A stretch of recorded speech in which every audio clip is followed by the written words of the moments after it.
Podívejte se, pojďte se podívat. Pojďte se podívat, co tady je. Vidíte to? Vidíte to, jo? Jo, ano, vidím. To je papírek kondom. Kondom, to tady chodí zigat. Od toho latexového curáka. Ty. A oni tady... jsi náhodou ty tady? Včera, náhodou. No, s panem pořád to, já se jako nemůžu tady. Ale tady, jako, já teďka přijdu, víte co, jo, ten bod tady, jo. Já den neuklízet, den nehrábět, den ne všechno. A oni mi to tady tak hrozně chňají, dávají mi se tady k papírky od konzomu a věcně tady vysíkaná tekutina. Ale já za to nemůžu, já jsem se snažil už kolikrát takhle, no prospekulovat, prostě když to tak vezmu.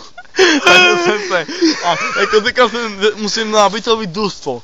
No a vlastně šel na bytový družstvo. Oni mě dát kontakt na Amerika. Amerika? Amerika.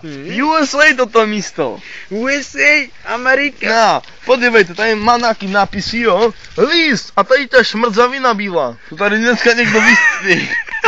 A pak další nápisy. Pak papírky od cigaret.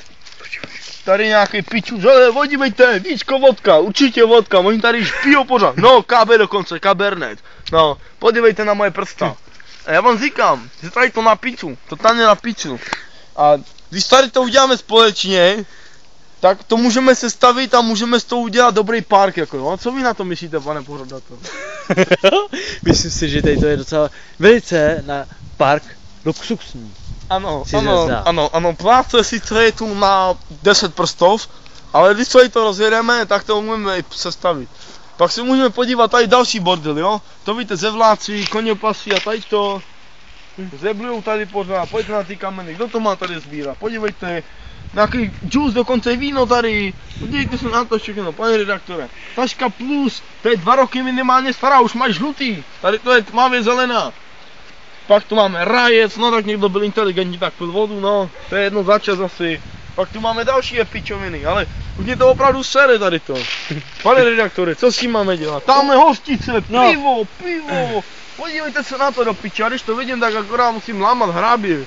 Mě to fakt sere tady to, o těch buzerantů, co tady dělají. No, co s tím mám dělat do piči? Řekněte mi, pane redaktore, co s tím mám dělat už. Já nevím. Já vám odpovím. Velice lehká otázka. Odpověď. No povídejte. Máte to uklidit. Uklidit? Ano. Já budu uklidit. Oni vás za to platí snad, ne? Ano, oni mě za to platí, ale co já mám za poplatek? Já koupím novou rohošku před dům a nový